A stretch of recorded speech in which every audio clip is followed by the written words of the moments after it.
Good evening बच्चों। आज हम लोग इलेक्ट्रोकेमिस्ट्री में नॉस्ट इक्वेशंस के बारे में थोड़ा सा डीपली स्टडी किया जाएगा। नॉस्ट इक्वेशंस आपको इलेक्ट्रोकेमिस्ट्री का सबसे इंपॉर्टेंट लेक्चर है। इसमें मैं लास्ट एक न्यूमेरिकल्स मैंने कराया था, आपको याद होगा पिछले लेक्चर में, कि अगर मान लीजिए कि कोई हाइड्रोजन इलेक्ट्रोड है, बेटा क्या है, हाइड्रोजन इलेक्ट्रोड है, और हाइड्रोजन इलेक्ट्रोड सब जानते हैं कैसे बनता है। प्लेटिनम की प्लेट होती है ना, यहाँ हाइड्रोजन गैस पास किया जा रहा है, मान लें कि 1 एटीएम पर ना, यहाँ पर कोई एक सोल्यूशन होता है। और मैंने कहा था अगर इसका पीएच मान 10 है, क्या दिया था बेटा, अगर एक हाइड्रोजन इलेक्ट्रोड में पीएच मान 10 दिया गया है तो पूछा गया था कि ये जो आपका इलेक्ट्रोड बना है, इस इलेक्ट्रोड का पोटेंशियल कितना होगा। उसको सॉल्व किए थे, बहुत एक क्वेश्चन को सॉल्व किया गया था नॉस्ट इक्वेशन की मदद से, लेकिन उसको ट्रिक से भी सॉल्व कर सकते हैं। तब एक लाइन में इसका आंसर आ जाएगा जो हम लोग सॉल्व किए थे। इसका ट्रिक ये बेटा कि ई जो सेल होता है ना, सॉरी ई सेल नहीं, आपका जो हाइड्रोजन का जो इलेक्ट्रोड पोटेंशियल होगा, यानी कि अगर मैं कहूं कि हाइड्रोजन का, बेटा देखो हाइड्रोजन का अगर पोटेंशियल आपको चाहिए, रिडक्शन पोटेंशियल एकदम डायरेक्ट, अगर पीएच का मान आपको दिया है तो आप डायरेक्ट डिफाइन कर सकते हो, -0.059 इंटू डायरेक्ट पीएच का क्या कर सकते हैं, आप मल्टीप्लाई कर सकते हैं। तो पीएच अगर आपको दिया है, सॉरी ऊपर ये 0 नहीं रहेगा बेटा, क्योंकि स्टैंडर्ड तो है नहीं है, स्टैंडर्ड तो नहीं है। तो आपका हाइड्रोजन का जो इलेक्ट्रोड पोटेंशियल है उसका डायरेक्ट ट्रिक है बेटा -0.059 इंटू पीएच, यानी कि -0.059 पीएच का मान कितना दिया था बेटा, 10, यानी कि -0.59 वोल्ट। ये पिछले लेक्चर में पूरा हम लोग नॉस्ट इक्वेशन से एक एक क्वेश्चन को सॉल्व करके दिखाएंगे। अभी नॉस्ट इक्वेशन को थोड़ा डीपली हम लोग को पढ़ना है, नॉस्ट इक्वेशन क्या है क्या नहीं है। और नॉस्ट इक्वेशन का बढ़िया से आपको आ जाएगा तो समझिए कि किसी भी तरीके का सेल का हम ईएमएफ क्या कर सकते हैं बेटा, निकाल सकते हैं। अगर पहले अगर शॉर्ट में इनको मैं देखूं, अगर मैं थोड़ा सा नॉस्ट इक्वेशंस को मैं डिफाइन करूं, नॉस्ट इक्वेशंस क्या बताता है, तो नॉस्ट इक्वेशंस मैंने बताया था कि ये मान लीजिए कि कोई इलेक्ट्रोड है।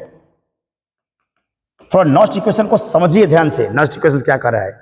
मान लो बेटा एक कॉपर सल्फेट का क्या है बेटा, एक्वस है, कॉपर सल्फेट का एक्वस है, और इसका कंसंट्रेशन कितना है बेटा, 1 मोलर, और मान लो कि टेम्परेचर है 25 डिग्री सेल्सियस।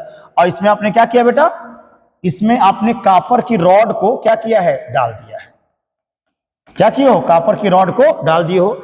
इसके ऊपर क्या आएगा, एक पॉजिटिव चार्ज आएगा, और पॉजिटिव चार्ज आने की वजह से यहां पर एक रिडक्शन, एक पोटेंशियल डिफरेंस अराइजेज होता है, और उसकी वैल्यू होती है बेटा, क्या लिखते हैं हम लोग, E0 Cu plus plus by Cu बराबर होता है प्लस के 0.34 वोल्ट।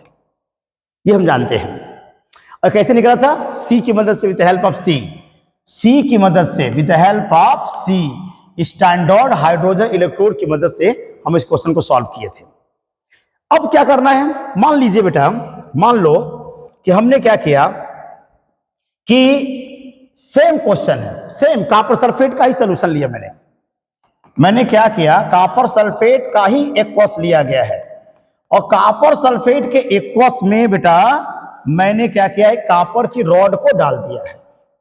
किसकी रॉड को, कॉपर रॉड को डाला है। मान लीजिए पॉजिटिव चार्ज आ गया है, कंसंट्रेशन चेंज कर दिया है बेटा मैंने, कंसंट्रेशन चेंज कर दिया। यहां कंसंट्रेशन, क्योंकि जब हम लोग का जो स्टैंडर्ड इलेक्ट्रोड पोटेंशियल होता है तो concentration must be 1 molar, temperature must be 25 degree Celsius होना चाहिए। लेकिन अगर मान लीजिए कंसंट्रेशन कुछ भी रख सकते हैं, मान लीजिए कि इसमें जो कंसंट्रेशन है बेटा, कॉपर आयन का कंसंट्रेशन क्या है, M1 मोलर है, कंसंट्रेशन कुछ भी कर सकते हैं। और मान लीजिए कि इसका जो टेम्परेचर है वो क्या है, T केल्विन है। तब यहां पर जो पोटेंशियल डिफरेंस जनरेट होगा उसकी वैल्यू क्या होगी, उसकी वैल्यू क्या होगी।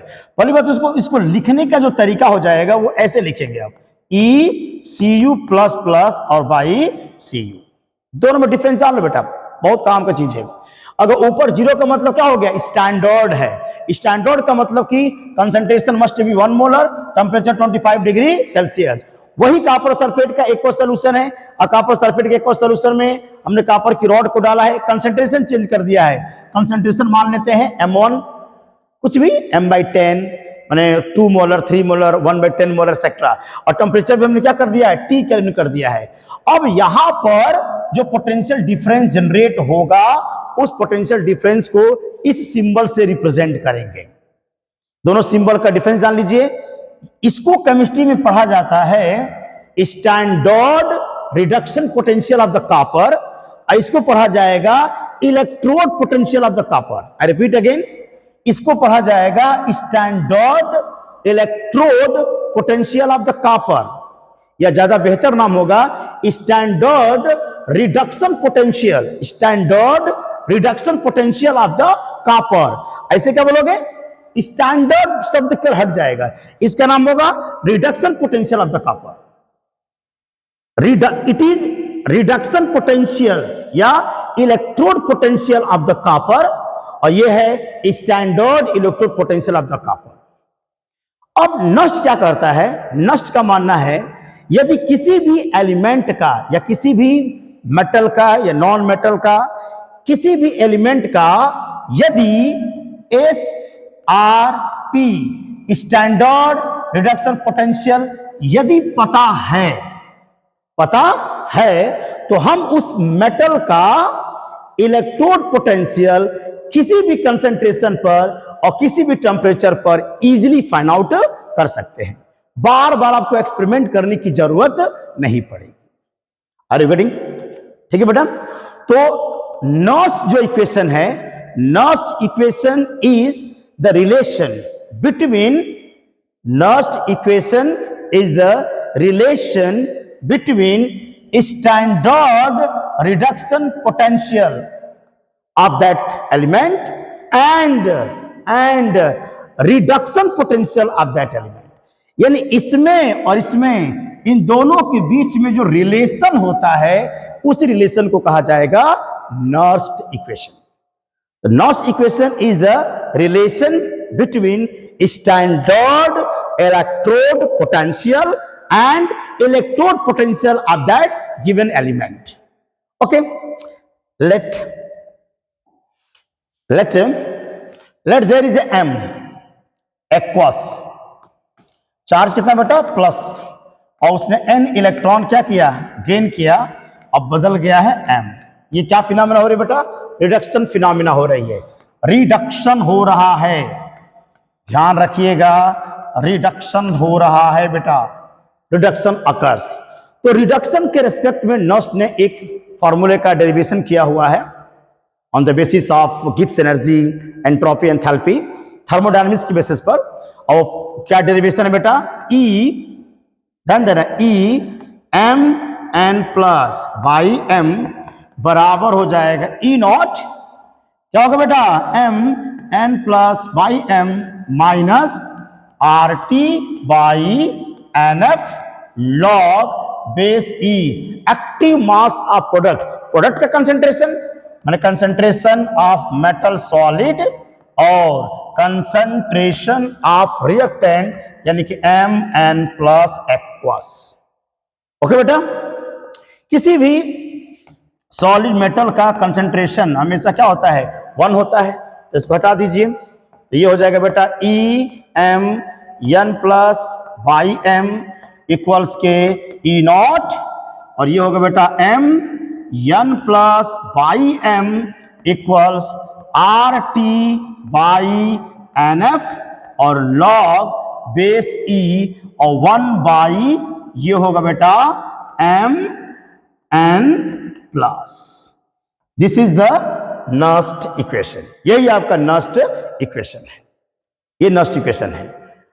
और इसके बेसिस पर हम क्या कर सकते हैं, इसके बेसिस पर हम कर सकते हैं बेटा कि अगर किसी भी एलिमेंट का SRP पता है स्टैंडर्ड इलेक्ट्रोड पोटेंशियल पता है, तो हम उसी एलिमेंट का किसी भी कंसंट्रेशन पर और किसी भी टेम्परेचर पर हम उसका इलेक्ट्रोड पोटेंशियल फाइंड आउट कर सकते हैं।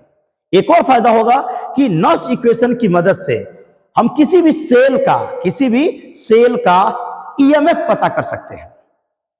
किसी सेल के ईएमएफ को हम कैलकुलेट कर सकते हैं। वैसे किसी भी सेल के ईएमएफ को डिटरमाइन करने के लिए फिजिक्स में डिवाइस होती है पोटेंशियोमीटर। देखिए, अगर सेल बना है तो हम बता सकते हैं, सेल का कंसंट्रेशन अगर पता है, टेम्परेचर पता है, तो जो सेल बना है उस सेल का ईएमएफ क्या होगा, ये नॉस्ट इक्वेशन की मदद से कैलकुलेट किया जा सकता है। और इस चैप्टर का सबसे इंपॉर्टेंट लेक्चर होगा कि by using the Nernst equation how we can able to find the EMF of any cell. किसी भी सेल का ईएमएफ हम कैसे निकालते हैं। अगर मैं थोड़ा सा इसको और सॉल्व कर दूं बेटा, थोड़ा सा इसको न्यूमेरिकल सॉल्व करने लायक बना दिया जाए, तो ये हो जाएगा E M N plus by M, और ये होगा बेटा ई नॉट, ये होगा M N plus by M minus क्या था बेटा R T by N F, और log base E 1 by concentration of N plus N, माने कोई मेटल है। अब कंसंट्रेशन रूल्स मैथमेटिक्स के बेटा, ये हो जाएगा E naught M N plus by M. अगर बेस ई को बेस 10 में करेंगे तो आ जाएगा 2.303 आर टी और बाई एन एफ, और ये हो जाएगा बेटा लॉग 10 और 1 बाई मेटल, आपका मेटल जो आयन है उसका कंसंट्रेशन हो जाएगा। थोड़ा सा अगर इस न्यूमेरिकल को और सिंप्लीफाई करें 25 डिग्री सेल्सियस के रिस्पेक्ट में, तो अगर मैं मान लूं कि टी का मान कितना मान लो बेटा, टी का मान 25 डिग्री सेल्सियस यानी कि 298 केल्विन, और एफ तो जानते हैं बेटा, एफ क्या है, फैराडे कांस्टेंट 96,500 कूलम आवेश, 96,500 कूलम पर मोल, और आर की वैल्यू भी पता है बेटा 8.31। इन सब की वैल्यू को यहां पर अगर पुटअप कर दिया जाए तो हम लोग का फॉर्मूला और भी सिंप्लीफाई हो जाएगा। लेकिन ध्यान रखा, जो सिंप्लीफाई फार्मूला है वो वैलिड है केवल 298 मान 25 डिग्री सेल्सियस के लिए ही वो फार्मूला वैलिड है। आपके बुक में कंपटीशन में ज्यादातर न्यूमेरिकल 25 डिग्री सेल्सियस के लिए ही आते हैं। इसको सॉल्व कर देंगे तो बेटा तो हो जाएगा E M N plus by M equals हो जाएगा बेटा E naught M N plus by M minus, इसको पूरा सिंप्लीफाई कर दोगे तो आ जाएगा 0.059 बाई एन, और ये होगा बेटा log base 10 1 by active mass या कंसंट्रेशन या molarity of that metallic ion. Sorry, यहां हो जाएगा n प्लस, और ये हम लोग का यहां से हट जाएगा। ठीक है बेटा, ये है नॉस्ट इक्वेशन का सिंपल फॉर्म। अच्छा, इसकी मदद से क्या कर सकते हैं बेटा, इसकी मदद से आप क्या कर सकते हो, इसकी मदद से हम किसी भी इलेक्ट्रोड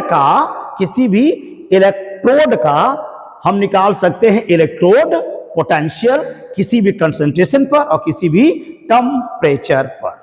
जैसे मैंने एक क्वेश्चन दिया था आपको, जैसे मान लो बेटा अगर एक क्वेश्चन दे, आपसे एक क्वेश्चन दे, मान लीजिए कि एक हाइड्रोजन इलेक्ट्रोड है बेटा, हाइड्रोजन इलेक्ट्रोड क्या बेटा, हाइड्रोजन इलेक्ट्रोड कैसे बनेगा, तो इसमें होगा बेटा एक इन्वर्टेड गैस जार होता है, जहां इसमें कंडक्टिंग वायर होगा, प्लैटिनम की प्लेट होगी, ठीक है बेटा, और यहां पर हाइड्रोजन गैस को क्या किया जा रहा है बेटा, पास किया जा रहा है, मान लो कि 1 एटीएम पर, है ना। इसमें एक सोल्यूशन लिया गया है बेटा, क्या लिया गया है, एक सोल्यूशन भरा गया है, किसका, मान लेते हैं HCl का, HCl का एक सोल्यूशन या H2SO4 का सोल्यूशन, H2SO4 मानते हैं, कर देते हैं, मान लीजिए इसमें एक H2SO4 का, सॉरी इसमें क्या लिया गया बेटा, H2SO4 का एक सोल्यूशन लिया गया है, और इसका जो कंसंट्रेशन है बेटा, H2SO4 का जो कंसंट्रेशन मान लेते हैं, इसकी मोलारिटी है, मान लेते हैं m बाई कुछ भी मान ले m/100 मान लेते हैं। m/100 H2SO4 कंसंट्रेशन है और उसमें उसका जो मोलारिटी है वो m/10 है। अब पूछ देगा कि बताइए कि भैया इसका इलेक्ट्रोड पोटेंशियल क्या होगा, है ना। तो एकदम डायरेक्ट, एक तो लगा था नोटिफिकेशन से, लेकिन मैंने इसका ट्रिक बताया था। ऐसे क्वेश्चनों को सॉल्व करने के लिए डायरेक्ट ट्रिक है बेटा, तुरंत एक लाइन में आंसर आ जाएगा।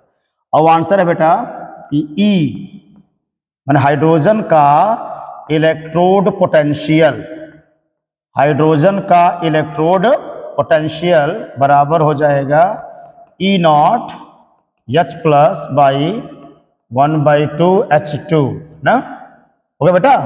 और माइनस के 0.059 जीरो, अगर पूरा सॉल्व करेंगे 0 शॉर्ट में जाते हैं, और इनटू क्या होगा बेटा pH। तो ये तो वैल्यू कितनी होती है बेटा, 0 होता है। हाइड्रोजन का जो SRP होता है वो तो 0 होता है।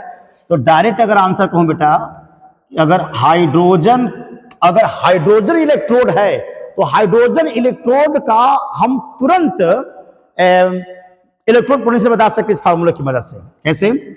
ये हो जाएगा मान लो कि 1/2 H2 इक्वल्स हो जाएगा बेटा माइनस के 0.059 और क्या होगा बेटा pH हो जाएगा। अब बस pH का मान निकल गया तो आंसर आ गया। अब pH कैसे निकालोगे इसका? तो H2SO जो 4 है बेटा, ये डिसॉल्व होगा तो क्या देगा 2H प्लस, और SO4 क्या देगा माइनस माइनस, मैंने इसका एक मॉलिक्यूल टूटेगा तो इसका दो बनेगा। इसलिए अगर हाइड्रोजन आयन का अगर यहां से कंसंट्रेशन निकालोगे तो इसमें 2 से मल्टीप्लाई हो जाएगा, 2 × m/100 यानी कितना होगा बेटा 2 × 10 के पावर -2 मोलर। यह हाइड्रोजन आयन का कंसंट्रेशन निकल गया। अब इसके बाद pH निकाल दो बेटा, pH। तो pH का फॉर्मूला होता है कि pH बराबर -log(10) और हाइड्रोजन आयन का कंसंट्रेशन। अब इसकी मदद से आराम से pH, जहां pH निकला ये आपका आंसर आ जाएगा। यहां से कैसे निकाल सकते हैं बेटा? तो ये हो जाएगा pH बराबर -के बेटा log, और ये हो जाएगा (10) और ये कितना होगा 2 × 10 के पावर -2। अब इसे कैसे सॉल्व करेंगे? अच्छा, इलेक्ट्रोकेमिस्ट्री चैप्टर को सॉल्व करने के लिए लॉगरिथम का ज्ञान चाहिए बेटा। लॉगरिथम का अच्छा ज्ञान होना चाहिए, तभी जाकर के आप इसके न्यूमेरिकल्स को सॉल्व कर सकते हो। अब इसको सॉल्व कर दोगे, जो pH की वैल्यू आएगी यहां पर रख मल्टीप्लाई कर दोगे, आपका आंसर आ जाएगा। अब मैं थोड़ा इसको सॉल्व करके दिखा देता हूं कैसे वो सॉल्व होगा, थोड़ा देख लीजिए लॉगरिथम कैसे सॉल्व करते हैं बेटा, ठीक है। देखो सॉल्व कर रहा हूं मैं इसको। तो pH बराबर ना के log ना, एक log का फॉर्मूला है log m × n, तो बीच में प्लस हो जाएगा बेटा, तो ये हो जाएगा log2 प्लस ये हो जाएगा log 10 के पावर -2 हो जाएगा। ये होगा बेटा -log2 की वैल्यू मान लेते हैं 0.3 मान लीजिए बेटा, 0.3010 होता है, 0.3 मान लीजिए, और ये पावर पहले आएगा -2 और ये हो जाएगा log 10 होगा बेटा, ठीक है। ये हो जाएगा -0.3 और ये हो जाएगा -2, इसलिए ना बेटा log 10 की वैल्यू 1 हो जाती है। अंदर मल्टीप्लाई कर दो बेटा, ये हो जाएगा -0.3 और +2, तो 2 में से घटा देंगे 0.3 को, माने 1 पॉइंट क्या हो गया बेटा 7 निकल गया। और 1.7 आ गया तो आपसे क्या पूछा गया था, क्या पूछा था कि हाइड्रोजन जो इलेक्ट्रोड बना है उसका, माने हाइड्रोजन जो इलेक्ट्रोड बना है उसके ऊपर कितना पोटेंशियल जनरेट हो रहा है। तो वो हो जाएगा बेटा 1/2 H2 बराबर -0.059 इंटू क्या होगा pH। अब ये हो गया के 0.059, अब pH की वैल्यू है 1.7, मल्टीप्लाई कर दीजिए, इतना वोल्ट इसका आंसर हो जाएगा, इतना वोल्ट इसका आंसर हो जाएगा। ओके, नॉस्ट इक्वेशन का सबसे बड़ा यूज होता है बेटा, नॉस्ट इक्वेशन सेल का ईएमएफ कैसे निकालते हैं उसका डेरिवेशंस करेंगे हम, अभी डायरेक्ट बता देते हैं।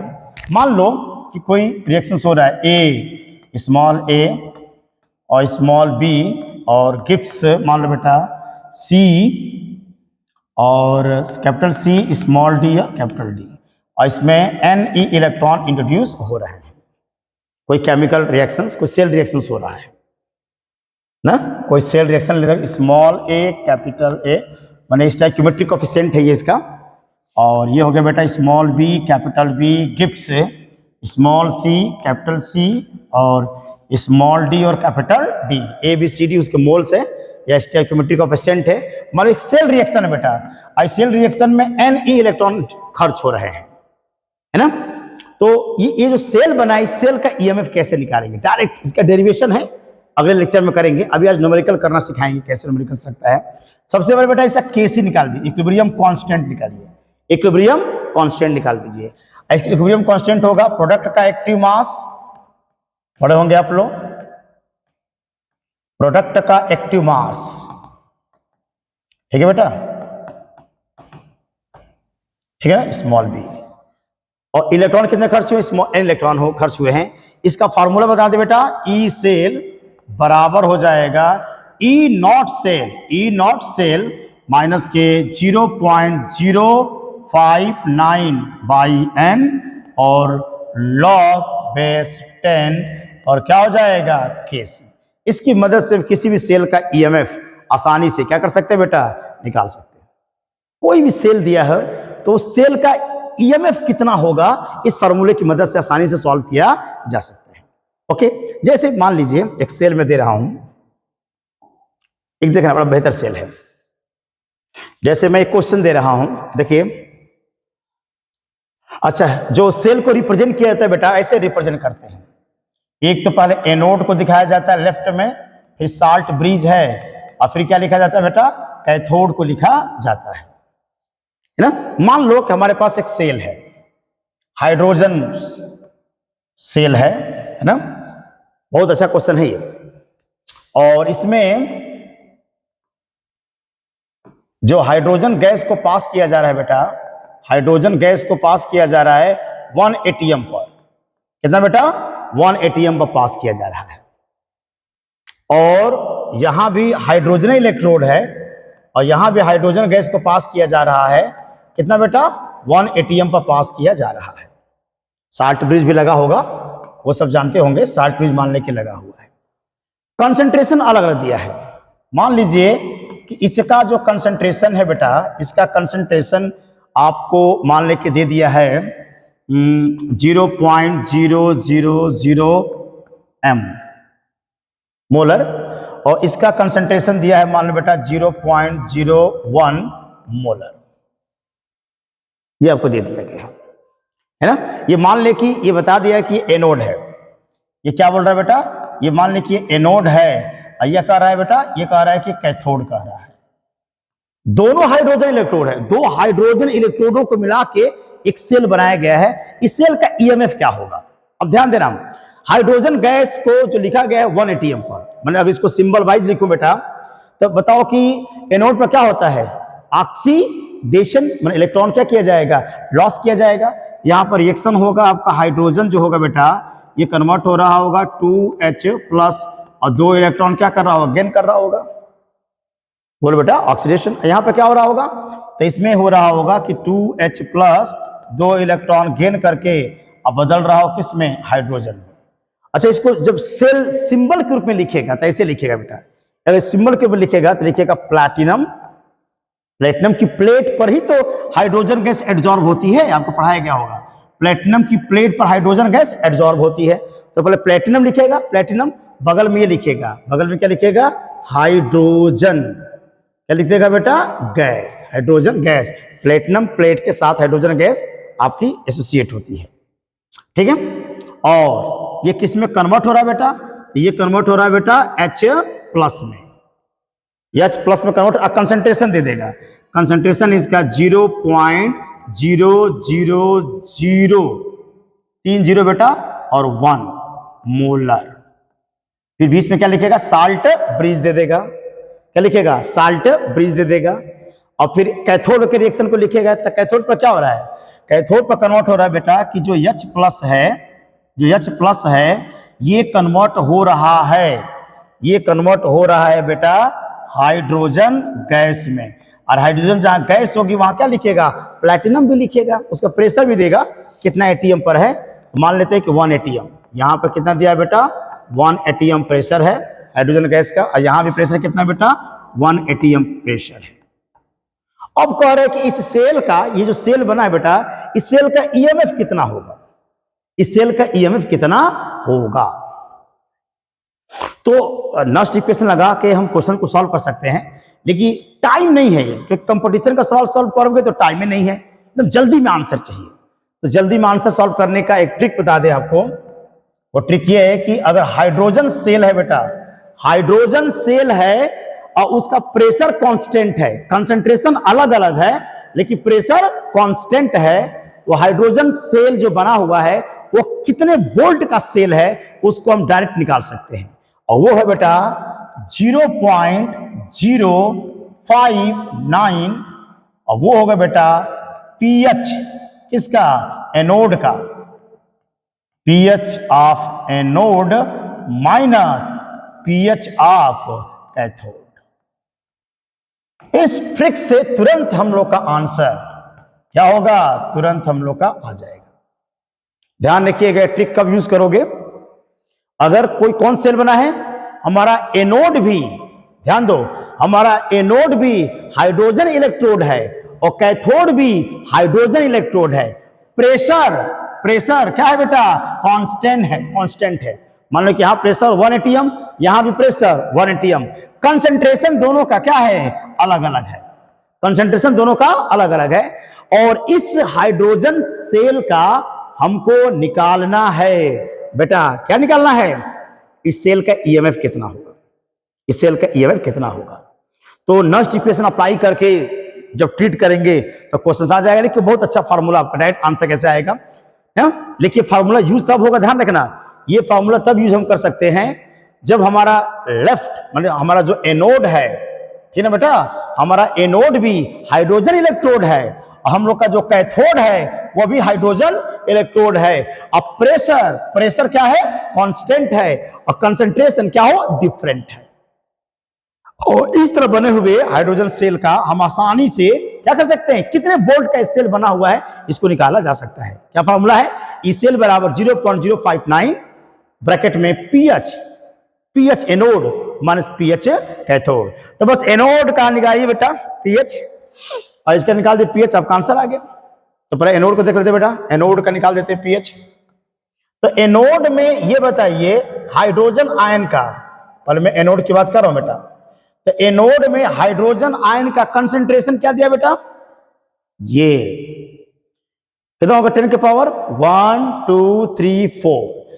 एनोड पर, जो एनोड पर हाइड्रोजन आयन का कंसंट्रेशन 10 के पावर माइनस का 4 है। कितना बेटा, 10 के पावर माइनस के 4। तो पीएच निकल गया, क्योंकि पीएच बराबर होता है माइनस के लॉग 10 के पावर माइनस के 4 और बेस 10। पूरा सॉल्व कर देंगे तो कितना आ गया बेटा, पीएच का वैल्यू 4 आ गया, पीएच की वैल्यू 4 आ गया। तो एनोड पर जो कंसंट्रेशन में दिया था बेटा 0.123 10 की पावर माइनस 4, और वहां से उसका पीएच वैल्यू कितना आ गया, 4 आ गया। अब कैथोड को देखो बेटा, कैथोड देखिए कितना बढ़िया, कैथोड तुरंत बेटा, कैथोड कंसंट्रेशन, तो कैथोड का जो कंसंट्रेशन दिया है, कैथोड का जो कंसंट्रेशन है बेटा, हाइड्रोजन आयन का कंसंट्रेशन है, इसको 10 के पावर के रूप में 10 के पावर माइनस के 2, 10 के पावर माइनस के 2, तो निकाल दीजिए पीएच। तो पीएच हो जाएगा बेटा माइनस के log active mass of hydrogen ion, यानी कि हो जाएगा माइनस के लॉग 10 के पावर माइनस के 2, और सॉल्व करेंगे तो कितना वैल्यू आ जाएगा, 2 वैल्यू आ जाएगा। अब एकदम इजीली इस सेल का ईएमएफ निकल गया। अच्छा, इसका कंसंट्रेशन दिया बेटा, कंसंट्रेशन कितना दिया, इसका दिया है 0.01 मोलर कंसंट्रेशन इसका दिया गया है। अब आगे बेटा बोलो, हो जाएगा ई सेल, जो सेल बना हुआ है, जो सेल बना हुआ है, इस सेल का ईएमएफ निकल गया। फॉर्मूला क्या है, फॉर्मूला देख लो बेटा, कितना अच्छा ये फॉर्मूला है आपका, जिसकी मदद से हम तुरंत आंसर निकाल सकते हैं, वह है ई सेल बराबर 0.059। इसका मतलब कि ये सेल बनाया गया है 25 डिग्री सेल्सियस पर ना, ध्यान रखिएगा। और आगे क्या लिखा है बेटा, आगे क्या लिखा है, पीएच एनोड, एनोड की पीएच वैल्यू, तो एनोड की पीएच वैल्यू कितना है 4 और माइनस कैथोड की पीएच वैल्यू कितना बेटा 2, तो ये हो जाएगा 0.059 इंटू 2 इक्वल्स के। अब इसको सॉल्व कर दीजिए, 18 के 8 1 और 5 दूना के 10 1 कितना हो गया बेटा 11, डेसिमल कितना पर लगेगा 1 2 3, यानी कि हम लोग का बन गया बेटा 0.118 वोल्ट का हम लोग का ये सेल बन गया है नहीं। तो बहुत अच्छे तरीके से अगर आपका ये ध्यान रखना, ये जो ट्रिक लिखा गया है यह लागू होता है केवल और केवल हाइड्रोजन सेल के लिए। मैंने हम लोग का एनोड भी हाइड्रोजन इलेक्ट्रोड है और कैथोड भी हाइड्रोजन इलेक्ट्रोड है। एक और शर्त है, हाइड्रोजन गैस को जो पास किया जा रहा है उसका प्रेशर क्या हो, कांस्टेंट हो और टेम्परेचर 25 डिग्री सेल्सियस हो। एकदम इजीली इस सेल का ईएमएफ निकाला जा सकता है। अब एक और देख लीजिए, अब उल्टा कर देते हैं। अब उल्टा ये कर दिया जाए, जैसे मान लीजिए कि हमने हाइड्रोजन सेल लिया, ध्यान दो बेटा, ये हाइड्रोजन इलेक्ट्रोड है, ये क्या है आपके पास हाइड्रोजन इलेक्ट्रोड है, ध्यान देना हाइड्रोजन इलेक्ट्रोड, और ये भी क्या है बेटा, ये भी हाइड्रोजन इलेक्ट्रोड है, ये भी हाइड्रोजन इलेक्ट्रोड है, ठीक है। दोनों में साल्ट ब्रिज सब लगा होगा, वो सब बाकी समझ रहे होंगे क्या होगा। इसमें इन्वर्टेड गैस जार लगा होगा, इन्वर्टेड गैस जार लगा होगा। यहां पर हम हाइड्रोजन गैस को पास कर रहे हैं और यहां भी हाइड्रोजन गैस को पास किया जा रहा है, ये सब पढ़े होंगे। अब ये काम ये बस यहां पर कर दिया गया है, यहां कंसंट्रेशन मैंने कांस्टेंट रखा है, मैंने कंसंट्रेशन कांस्टेंट रख दिया है। टेम्परेचर तो है मान लीजिए कि 25 डिग्री सेल्सियस, ठीक है बेटा। अब यहां पर एक बहुत अच्छा चीज ये है कि यहां पर जो हाइड्रोजन गैस जो इसमें हाइड्रोजन इलेक्ट्रोड के अंदर पास किया जाए उसका प्रेशर अलग है। मान लेते हैं कि उसका प्रेशर है P1 एटीएम, P1 एटीएम। और ये क्या है बेटा, ये एनोड है, ध्यान रखना एनोड है, ये एनोड है। एनोड हाइड्रोजन इलेक्ट्रोड जो एनोड की तरह काम कर रहा है, उसमें हाइड्रोजन गैस को जो पास किया जा रहा है वो P1 एटीएम पर है, और जो कैथोड का काम कर रहा है बेटा वो कितना प्रेशर पर है, P2 एटीएम पर वो हाइड्रोजन गैस को पास किया जा रहा है। कंसेंट्रेशन सेम है, कंसेंट्रेशन सेम मान लीजिए कुछ भी, मान लीजिए कि 1 मोलर HCl, और यहां भी कंसेंट्रेशन क्या है 1 मोलर, क्या 1 मोलर क्या हो गया HCl। जरा इस न्यूमेरिकल को ध्यान से समझो, यहां पर क्या दिया गया, यहां पर जो एनोड है, ध्यान देना बेटा, जो एनोड है, जो एनोड वह भी हाइड्रोजन इलेक्ट्रोड है, और जो कैथोड है वह भी हाइड्रोजन इलेक्ट्रोड है। शर्त क्या है, कंसंट्रेशन सेम है बेटा, इसका 1 मोलर तो इसका भी 1 मोलर, मान लो अगर इसका 10 मोलर तो इसका भी 10 मोलर। कंसंट्रेशन दोनों का सेम कर दिया गया है, टेम्परेचर 25 डिग्री सेल्सियस से, प्रेशर अलग अलग है बेटा। एनोड जो एनोड हाइड्रोजन इलेक्ट्रोड में हाइड्रोजन गैस को पास किया जा रहा है P1 एटीएम पर, और कैथोड हाइड्रोजन इलेक्ट्रोड पर हाइड्रोजन गैस को पास किया जा रहा है P2 इलेक्ट्रोड पर। अब पूछा गया बेटा, अगर ये सेल जो बना हुआ है, इस सेल का ईएमएफ क्या होगा, तुरंत हमको आंसर चाहिए। पूरा डेरिवेशन नर्स इक्वेशन से होगा, तुरंत अगर आंसर चाहिए बेटा तो उसका आंसर देखिए कैसे निकालेंगे, वह हो जाएगा ई सेल, ई सेल, तुरंत आंसर ई सेल बराबर 0.059 बाई 2, और ये हो जाएगा बेटा log base 10 partial pressure of hydrogen at anode और partial pressure of hydrogen gas, मतलब pressure of hydrogen gas at cathode, at cathode.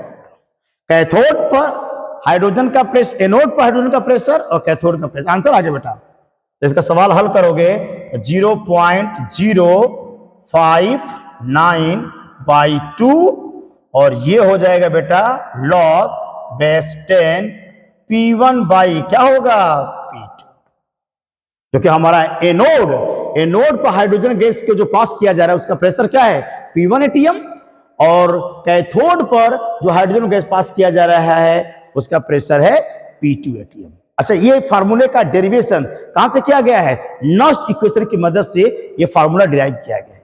और फार्मूले का डेरिवेशन नहीं दिखा रहे हैं, अभी कुछ फार्मूले बताया जा रहा है जिनकी मदद से आप कॉम्पिटिटिव न्यूमेरिकल्स, जेईई के और नीट के जो प्रॉब्लम सॉल्व करेंगे तो कितना जल्दी से उस क्वेश्चन को हम लोग सॉल्व कर सकते हैं।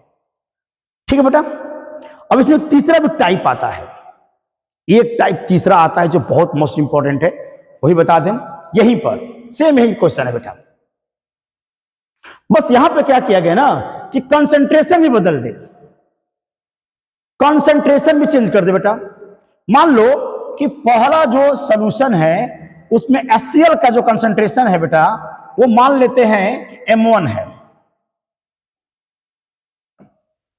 ये देख रहे हैं, बहुत अच्छा, वो एक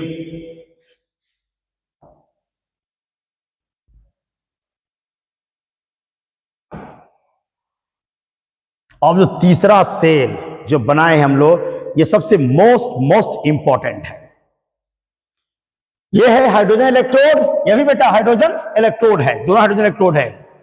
पहले में जो सॉल्यूशन है बेटा, इसमें जो सॉल्यूशन हम भरे हैं, इसमें जो हाइड्रोजन आयन का जो कंसंट्रेशन है वो मान लेते हैं कि C1 है।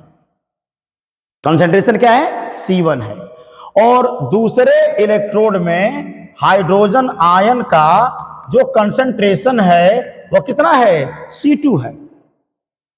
अब यहां देखिए, कंसंट्रेशन भी अलग अलग और प्रेशर भी अलग अलग, दोनों चेंज कर दिया है, दोनों चेंज कर दिया बेटा, बस टेम्परेचर 25 डिग्री सेल्सियस है। तो पूछा है इस प्रकार के सेल का, इस प्रकार के सेल का बेटा ईएमएफ कितना होगा? डायरेक्ट आंसर कैसे निकालेंगे? डेरिवेशन, नॉस्ट इक्वेशन, लेकिन डेरिवेशन नहीं कर रहे हैं, फॉर्मूला बता रहे हैं कैसे निकालोगे। तुरंत आंसर देखिए, ई सेल बराबर हो जाएगा 0.059 ब्रैकेट में वही पीएच एनोड माइनस हो जाएगा बेटा पीएच कैथोड हो जाएगा, और ये हो जाएगा बेटा प्लस हो जाएगा 0.059/2 log बेस 10। और वही जो एनोड का प्रेशर है, एनोड का प्रेशर कितना है बेटा आपका P1, और ये हो जाएगा बेटा P2। By using this method we can able to find the EMF of given cell। एक हाइड्रोजन सेल जिसका कंसंट्रेशन भी चेंज है, प्रेशर भी चेंज है, तो इस फार्मूले की मदद से हम उस सेल का EMF फाइंड आउट कर सकते हैं। ओके, एक और छोटा सा क्वेश्चन है, जैसे मान लीजिए ये ज्यादा क्लास 12th के क्वेश्चन मैंने इतना सब क्वेश्चन में आ जाता है, ये सब तो कंपटीशन में बहुत हेल्प करेगा आपका। एक सिंपल क्वेश्चन देखते हैं, जैसे मान लीजिए डेनियल सेल को लेते हैं बेटा। तो डेनियल सेल में आपको बताया गया था कि मान लीजिए कि डेनियल सेल में ये क्या होता है बेटा, जिंक सल्फेट होता है। बस कंसेप्ट को समझना, जिंक सल्फेट एक्वस, और यहां क्या होता है बेटा कॉपर सल्फेट, क्या होता है बेटा एक्वस होता है। इसमें हम किसकी प्लेट डालते हैं? जिंक की प्लेट डालते हैं, जिंक रॉड, इसके ऊपर माइनस चार्ज, और यहां क्या डालते हैं बेटा कॉपर रॉड, और इसके ऊपर क्या होता है पॉजिटिव चार्ज आ जाता है। फिर बीच में हम लोग यहाँ पर क्या लगा देते हैं साल्ट ब्रिज, आप पोरस प्लग जो भी रहता है, अगर केसीएल सब जानते होंगे आप लोग। अब मान लीजिए ये तो एनोड है, इसमें रिएक्शन क्या होगा बेटा, जिंक कन्वर्ट होगा Zn प्लस प्लस, और क्या होगा, 2 इलेक्ट्रॉन लॉस करेगा। और यहाँ पे क्या रिएक्शन होगा बेटा कैथोड पर, कॉपर आयन 2 इलेक्ट्रॉन गेन करके बदल जाएगा कॉपर में। अच्छा, इसका रिप्रेजेंटेशन अगर किया जाए, रिप्रेजेंटेशन मान लो कंसंट्रेशन कुछ भी हो सकता है, ये मान लीजिए 25 डिग्री सेल्सियस के लिए बनाया गया है। अगर इस सेल को सिंबल वाइज लिखे तो कैसे लिखोगे, लिखेंगे Zn by Zn plus plus, concentration दीजिए इसका, कुछ ही मान लीजिए 0.0001 मोलर। समझने के लिए सिंपल क्वेश्चन लेंगे अभी। साल्ट ब्रिज इधर क्या हो रहा है बेटा, कॉपर आयन कंसंट्रेशन 0.01 मोलर, और बाई क्या लिखेगा सी। ऐसा कोई क्वेश्चन दे दिया बेटा, अब कह देगा एक और चीज दे देगा, गिवन। क्या दिया बेटा, गिवन। क्या दिया है, गिवन दिया है E naught Cu plus plus by Cu बराबर प्लस के 0.34 वोल्ट। इधर दे दिया है E naught Zn plus plus by Zn बराबर माइनस के 0.76 वोल्ट। ओके, क्वेश्चन कह रहा है कि find the EMF of this cell.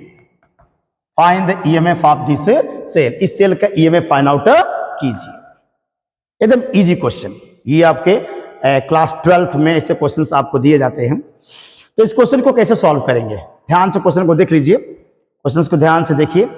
Concentration कितना दिया बेटा इसका, इसमें जो सॉल्यूशन है इसका कंसंट्रेशन दिया है, माने जिंक आयन का कंसंट्रेशन इसमें दिया गया बेटा 0.0001 मोलर। और इसमें कितना दिया बेटा, इसमें दिया है कॉपर आयन का कंसंट्रेशन आपको दिया गया है 0.01 molar. We have to find the EMF of that given cell. ये आपको स्टैंडर्ड वैल्यू आपको लिख के दिया रहेगा। सबसे पहले अगर ये क्या है बेटा, एनोड है, ये क्या बेटा हमारा एनोड, और ये क्या बेटा हमारा कैथोड है। तो सबसे पहले जो न्यूमेरिकल जब पूछता है ना बेटा, कोई भी न्यूमेरिकल जब पूछेगा तो उस न्यूमेरिकल का जो स्टैंडर्ड, जो कैथोड का SRP वैल्यू और एनोड का SRP वैल्यू दिया रहेगा, माने स्टैंडर्ड रिडक्शन पोटेंशियल दिया रहेगा। अब ये जो सेल बना है, इस सेल का EMF चाहिए, सेल कितने वोल्ट का सेल आपका बना हुआ है, इसको हम लोग फाइंड आउट करना चाहते हैं। ओके, बहुत इजी क्वेश्चन है। कैसे लगाएंगे, इसको ध्यान दीजिए। लगाने का तरीका, सबसे पहला काम हम निकालेंगे इस वाले फार्मूले को, पहले ई नॉट सेल, और ई नॉट सेल का फॉर्मूला बोल बेटा क्या होता है, E naught cathode minus E naught anode. ध्यान रखिएगा, ये फार्मूला अप्लाई करते समय कैथोड का भी SRP चाहिए, एनोड का भी SRP चाहिए, SRP वैल्यू चाहिए, स्टैंडर्ड रिडक्शन पोटेंशियल वैल्यू हमको चाहिए। यानी किसको लिखेंगे, ई नॉट, कैथोड का काम कर रहा था कॉपर ना बेटा, तो Cu plus plus by Cu, और माइनस हो जाएगा E naught Zn plus plus by Zn। Copper का को दिया बेटा 0.34 वोल्ट, और माइनस इसका दिया है माइनस के 0.76 वोल्ट। तो ये हो जाएगा 0.34 वोल्ट प्लस 0.76 वोल्ट, दोनों को जोड़ देंगे 1.1 वोल्ट। यानी ये हम लोग का डेनियल सेल का जो स्टैंडर्ड फॉर्म है तो 1.1 वोल्ट का बनेगा। क्लियर, पहले आपका स्टैंडर्ड EMF हम लोग निकाल लेंगे। अब निकालेंगे नस्ट इक्वेशन। नस्ट इक्वेशन क्या कहता है बेटा, नस्ट इक्वेशन कहता है कि ई सेल, एक और काम कर देते हैं, सेल रिएक्शन लिख लेते हैं पहले, सेल रिएक्शन। तो कैथोड पर एनोड पर क्या रिएक्शन हो रहा था बेटा, एनोड पर रिएक्शन हो रहा था कि जिंक बदल रहा था Zn प्लस प्लस में, और 2 इलेक्ट्रॉन क्या कर रहा था, लॉस कर रहा था। और कैथोड पर क्या हो रहा था बेटा, कैथोड पर रिएक्शन हो रहा था, क्योंकि कैथोड पर ने रिडक्शन इलेक्ट्रॉन गेन किया जाएगा, तो कैथोड पर Cu प्लस प्लस और 2 इलेक्ट्रॉन गेन करके बदल जा रहा था Cu में। अब एनोड और कैथोड के रिएक्शंस को जोड़ते हैं, ऐसे जोड़िएगा इलेक्ट्रॉन क्या हो जाए, कैंसिल हो जाए। यहां भी 2 इलेक्ट्रॉन है, यहां भी 2 इलेक्ट्रॉन है, तो इक्वल है। अगर इलेक्ट्रॉन इक्वल नहीं है तो मल्टीप्लाई करके इलेक्ट्रॉन को इक्वल कर देते हैं। ये ध्यान रखिए, दोनों को जोड़ दो बेटा, दोनों को जोड़ेंगे, इलेक्ट्रॉन से इलेक्ट्रॉन अब कैंसिल, ये हो जाएगा Zn plus Cu plus plus ना गिब्स है, क्या होगा बेटा Zn प्लस प्लस, और ये क्या हो गया बेटा Cu। ध्यान रखना n का मान 2, n माने कि कितने इलेक्ट्रॉन कैंसिल हुए हैं, माने इक्विलिब्रियम में कितने इलेक्ट्रॉन कैंसिल हुए हैं, वो n है।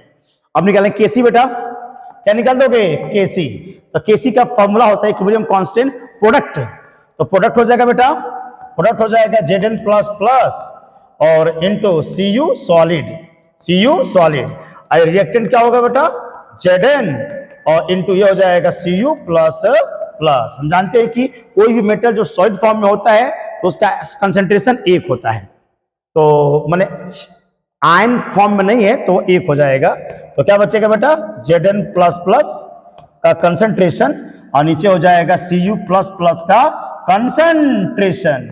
आई थिंक ये आपको दिया गया था क्वेश्चन में, Zn प्लस प्लस का कंसंट्रेशन आई थिंक दिया गया था, अब कितना दिया गया था मुझे याद तो नहीं है, शायद कितना था देख लेना पीछे कितना दिया गया था। जिंक का साथ दिया था 0.0001 था शायद, 10 के पावर माइनस के 4 ना, में भी देख लीजिएगा कितना दिया था सवाल में। और कापर कितना दिया था बेटा, कापर का कंसंट्रेशन याद नहीं है मुझे, 0.01 शायद दिया गया था मोलर ना, और जो भी दे मैंने हो जाएगा 10 के पावर माइनस के 2 ना, जो कंसंट्रेशन न्यूमेरिकल में दिया गया होगा वो रख देंगे कुल मिला करके।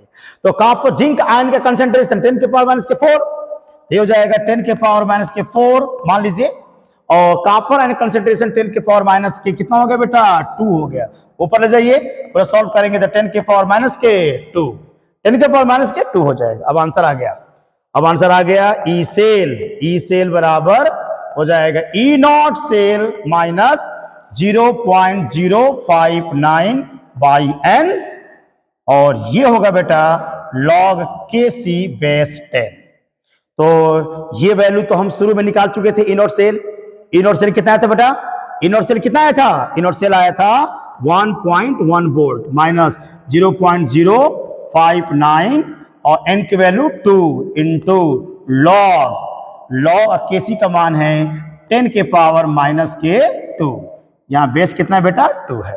तो लॉग का रूल, लॉग पावर क्या आएगा, पहले लॉग तो पढ़ना पड़ेगा बेटा, लॉग थोड़ा सा पढ़ा भी देंगे नहीं आएगा तो ये हो जाएगा आपका 1.1 और पावर पहले -2 पहले आएगा तो हो जाएगा प्लस हो जाएगा 2 इंटू 0.059 और बाई 2 से 2 कैंसिल, इनको जोड़ दीजिए 1.159 वोल्ट। ये हम लोग का जो सेल था उसका ईएमएफ आ गया। एकदम गुड क्वेश्चन, ठीक है। लेकिन सबसे पहले थोड़ा सा एक चीज मैं डिफाइन करना चाहता हूं, एक चीज मैं सबसे आपके कोर्स में, चूंकि 12th का भी अगर हम लोग पढ़ रहे हैं मान लीजिए, तो 12th के फार्मूले में इसका डेरिवेशन मांगता है।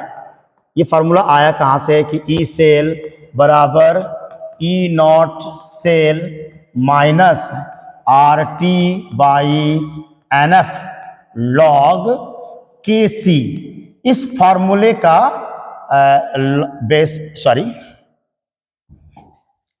ई सेल बराबर E naught cell minus R T by N F log base E, और ये क्या होगा बेटा के सी। इस फार्मूले का डेरिवेशन आपके 12th के सिलेबस में है, इसका डेरिवेशन मुझे कराना है, कहां से फार्मूला आया है, और उसके बाद इस पर न्यूमेरिकल्स को सॉल्व करेंगे। और बताया था कि 25 डिग्री सेल्सियस के लिए ये फार्मूला जब हम सॉल्व करते हैं, एकदम सिंप्लीफाई करते हैं, तो आता है ई सेल बराबर आ जाएगा बेटा E naught cell minus 0.059 by n, और ये हो जाएगा बेटा लॉग के सी और बेस के 10। और ये है नॉस्ट इक्वेशन जिस पर हम किसी भी सेल का ईएमएफ क्या कर सकते हैं, निकाल सकते हैं। किसी भी सेल का ईएमएफ निकालने के लिए हम इस फार्मूले का हम लोग क्या करेंगे बेटा, यूज हम लोग करेंगे। लेकिन सबसे पहले इस फार्मूले का डेरिवेशन भी आपको आना चाहिए। ये फार्मूला कहां से जनरेट हुआ है, ये फार्मूला कहां से जनरेट हुआ है।